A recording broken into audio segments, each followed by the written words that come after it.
Donc, je m'appelle Lénaïque Predon, on est à Boissé-Gaujac, entre Anduze et Alès.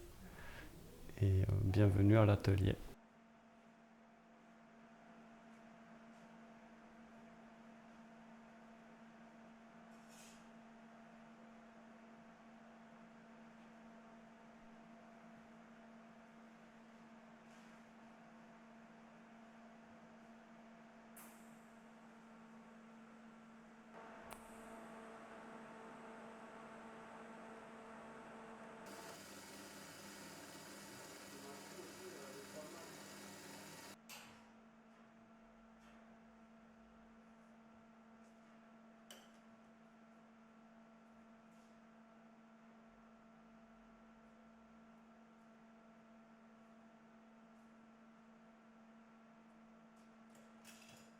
C'est ouvert il y a 3 ans maintenant, dans un atelier à l'origine qui était situé à côté de Montpellier et qui a déménagé suite à des confinements.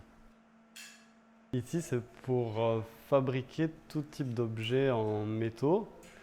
Donc ça va de la réalisation pour des particuliers, par exemple une verrière, un escalier, un garde-corps.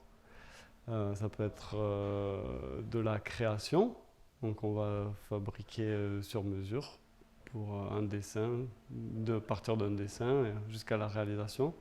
Et c'est aussi un atelier de réalisation de sculptures pour des artistes. Je ne l'ai pas appris à l'école, c'est vraiment du sur le tas. Ce qu'on appelle sur le tas, c'est vraiment dès que j'ai commencé à travailler. C'est un truc qui m'intéressait depuis longtemps.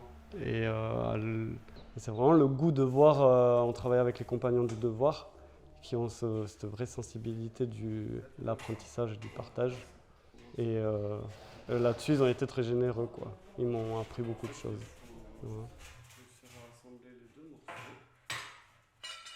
À la base, j'ai commencé à travailler en tant qu'ingénieur, donc je faisais beaucoup de plans, de la 3D, mais j'allais très peu à l'atelier. Et c'est vraiment le goût de voir, on travaille avec les compagnons du devoir.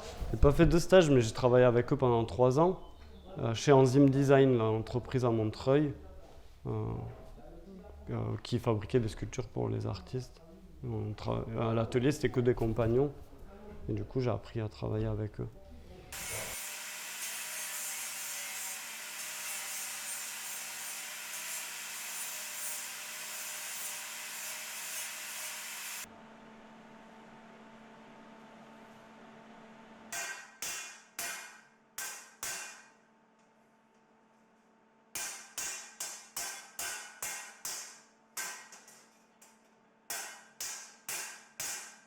Les sculptures qui m'ont le plus marqué, la première, je pense, c'est le patineur de Xavier Veillant, parce que c'était la première sculpture pour laquelle je travaillais.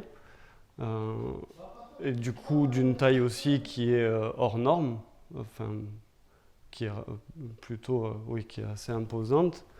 Donc j'ai travaillé pendant près d'1 an et demi dessus. Il y a également une très jolie sculpture de Jean Denant qui est exposée en permanence à Marseillan.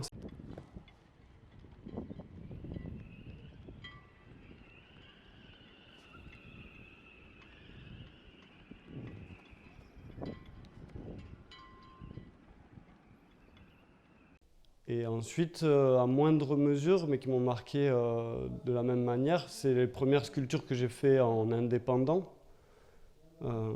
Ce serait par exemple la vague de Mehdi Melaoui qu'on a fait en collaboration, où j'ai fait la 3D et la réalisation avec lui, et qui était une sculpture qui faisait 6 mètres de long et 3 mètres de haut, mais juste à 2 personnes, ça commençait à être une sculpture intéressante.